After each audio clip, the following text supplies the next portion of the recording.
Alright guys, the day has finally arrived. After much anticipation, the Wood Elves have been officially announced for Total War Warhammer. And god damn does this DLC look amazing. Creative Assembly seems to have taken critiques of Total War Warhammer and the Call of the Beastmen DLC in stride and added a ton of new mechanics, unique start positions, and victory objectives, and given us the most complete roster on release to date. So here's the game plan. We'll watch the trailer together, and every so often I'll pause it so we can talk about what's happening on screen. I can give some lore tidbits, and I'll also cover the Steam page for this DLC in detail, because there is a ton of information there. Also important for me to mention, I did a Wood Elves lore, army, and tactics video a couple months ago that covers the entire faction in extreme detail from start to finish, covering their army roster, covering their lore. That video is like an hour long. So if you have not seen that and want to know even more about the Wood Elves, I definitely recommend moseying on over to watch that when you get the chance. Link will be in the description. But first, let's get a quick synopsis from the Steam page and then jump into the trailer, and I'll do some analysis there. To outsiders, the forest realm of Athel Loren is a brooding and malicious place. The creak and groan of living wood echoes from its dim interior. The canopy seems to absorb all light, and half-seen spirits dart between the trees. To enter is to place your fate in their hands. Within dwell the Azrai, the Wood Elves. Though they hail originally from Ulthuan to the west, as all elves do, they spurn the sanctimonious arrogance of the Azure, the High Elves, and the murderous decadence of the Dark Elves. The Azrai consider themselves to be the only true elves left in the world, as they embrace all aspects of their nature, both light and dark. And for thousands of years, they have lived in harmony with the sentient forest. The Azrai share the wilds of Athel Loren with its spirits and protectors, the Dryads, Branch Race, and the ancient guardian treemen. They adopt its steeds, hawks, and great eagles for their war hosts, and even rare forest dragons may deign to join them when the need is dire. Peerless archers and riders, the Wood Elves pay fealty to the demigod Orion, who dies in flame each midwinter, only to be reborn into thunderous life in spring beneath the Oak of Ages. Wild, live, and utterly ruthless in defense of their land, only a fool would goad the Wood Elves and their spirited allies to conflict. For those who witness the awesome spectacle of an Azrai host marching out of the woodlands on a wild hunt, it is likely the last thing they will ever see.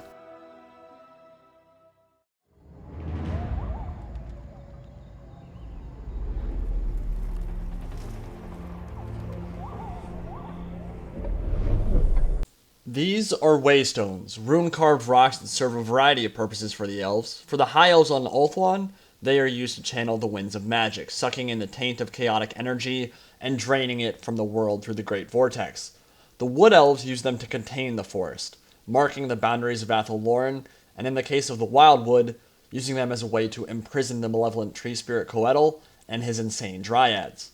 The Waystones prevent the forest from expanding outside the borders they mark, except during the height of summer, when the spirits can push past these boundaries and into the land beyond.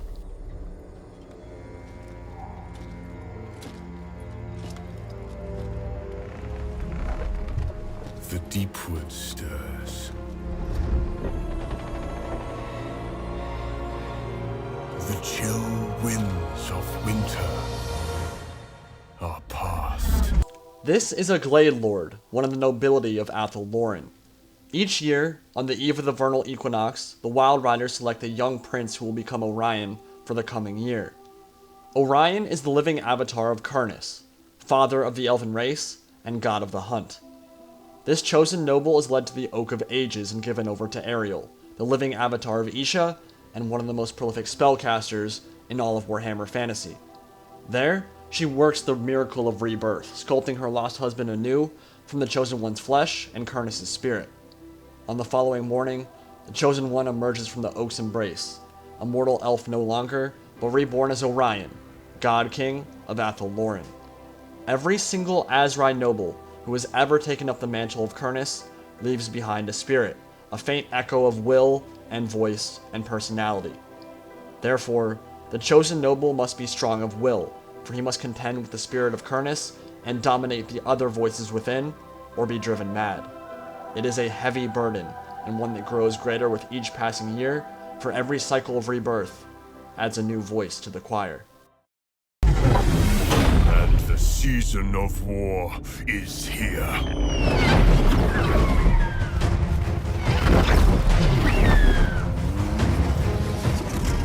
The Azrae are hunters.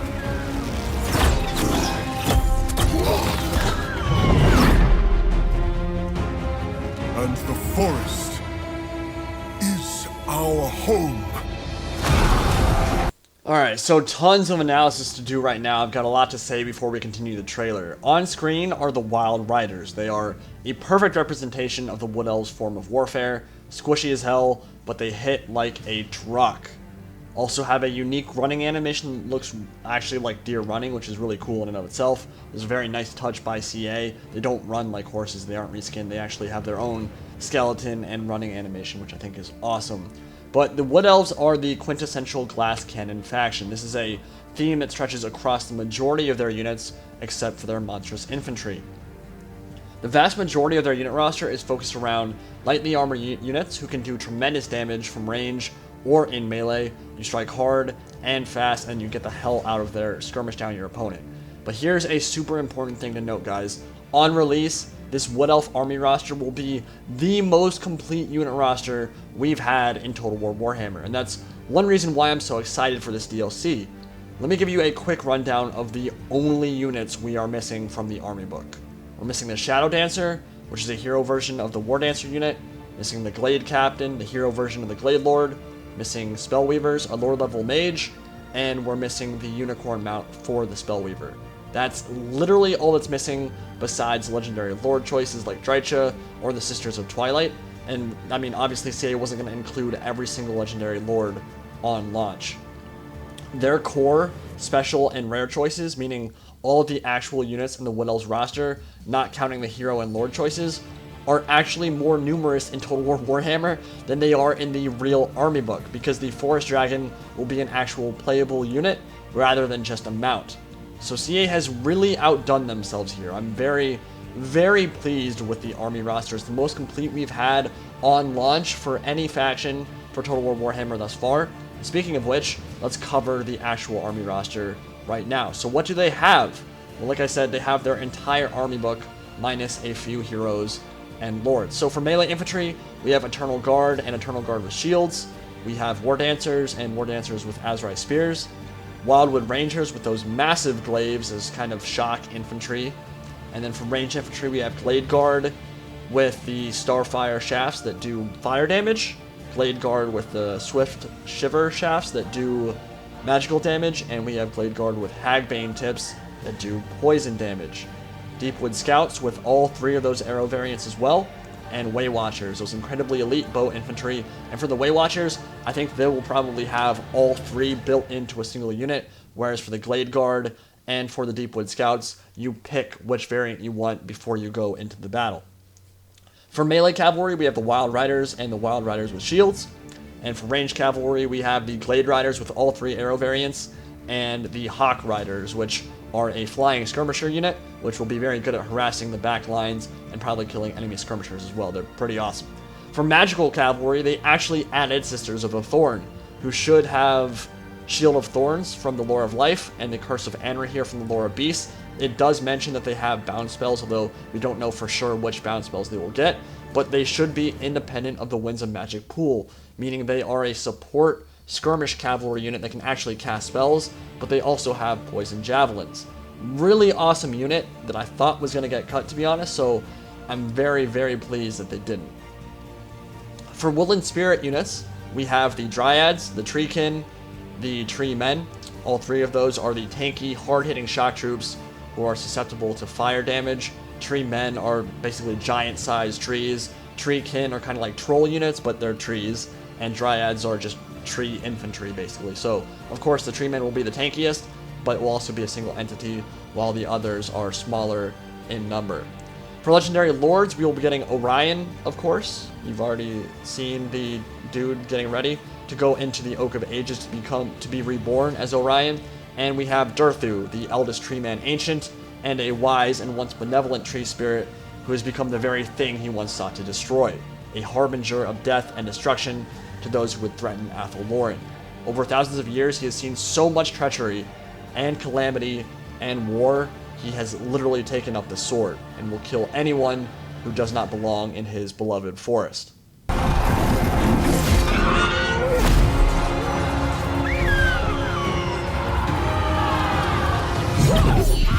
Woe betide those foolish enough to threaten it.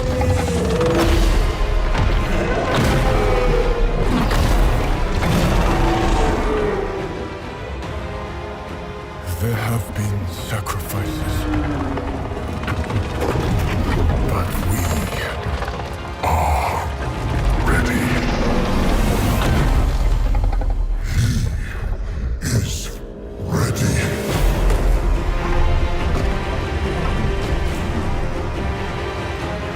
The wild hunt begins!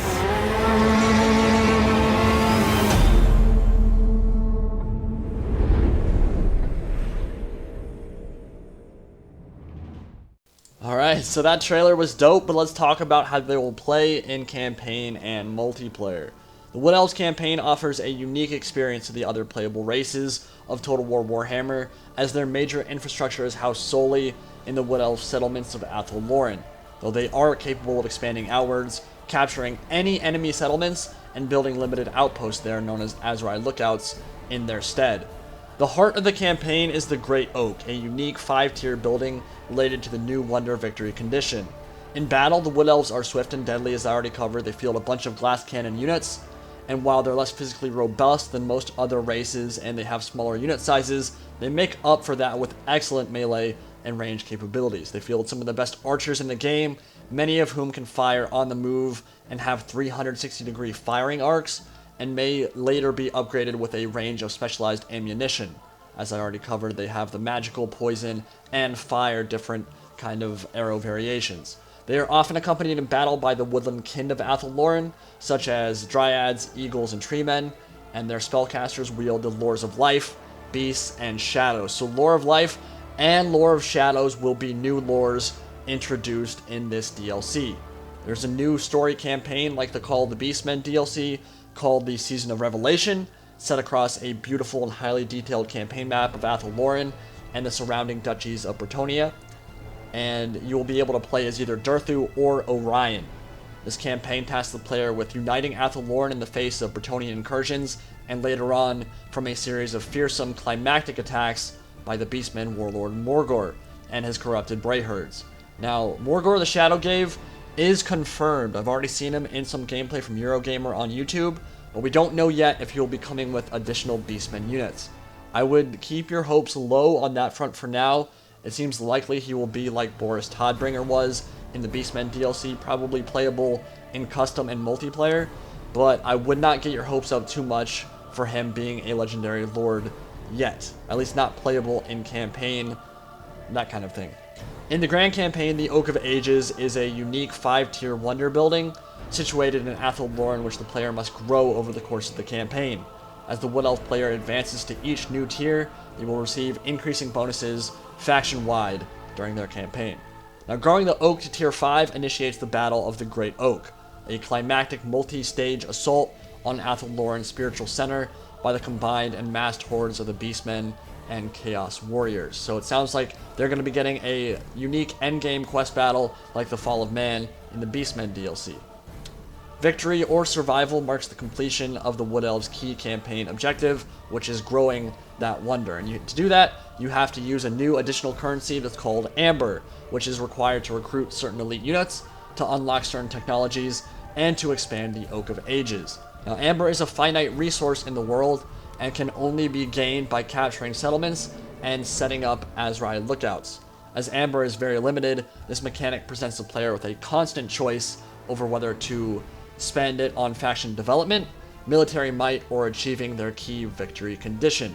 Really like that. It's very interesting. There's a serious choice you have to make there. Do I want some awesome Treeman Ancients if I'm playing as Orion, or do I want to just work towards my victory condition? I think we all know the answer to that. I'd rather just kill people with Treemen and actually win my campaign, but we'll see how that goes. I bet it's not super hard to do both, but we'll see. You'll be able to capture any settlements in the game, which is the awesome thing, and that means you'll have lots of amber to get if you're building good armies. Now, the Wood Elves are capable of capturing any province in the old world, like I said, regardless of its race origin, so they can capture Norskin settlements, they can capture dwarf settlements, greenskin holds, anything on the map, they can capture it. But these settlement locations can only ever house Azrai lookouts with very limited building options, turning them into either army replenishment stops, recruitment stations where you have access to the global recruitment pool but at local recruitment pricing, or as centers to exploit any regional trade resources. Major building chains will need to be built in the regions of Athel Loren itself, which is the only true home of the Wood Elves. And settlements in Athel Loren have 10 building slots, providing them a lot of space to explore the Wood Elves' extensive, unique building tree. I really like that implementation. Gives you a ton of flexibility in who you go to war with and conquer, but also represents the fact that Athel Loren is your one true homeland, and that's where you're going to be focusing most of your building and civilization tech. Now, if one of the player's lords is appointed to the Herald of the Hunt position, he will periodically call a wild hunt. I think most of us expected a wild hunt mechanic to be in the game, and this will give the Herald and his army a series of very significant bonuses for the turns in which the wild hunt is active, heightening their martial prowess and encouraging aggressive actions. That's exactly what I figured in my Wood Elf lore, army, and tactics video. Makes a lot of sense. It'll kind of be like a greenskin Wa. You'll be able to quickly move out, probably get movement bonuses, kind of like crusading army, and just quickly take over a bunch of settlements in a very short time span. Now, both the demigod Orion, the avatar of Kurnus, King in the Woods as he's known, or the ancient tree man Durthu, begin play in different starting positions, controlling a different Athel Loren faction, and bringing their own suite of campaign bonuses, which is really interesting because I think that means you'll only be able to get the other legendary lord unless you confederate.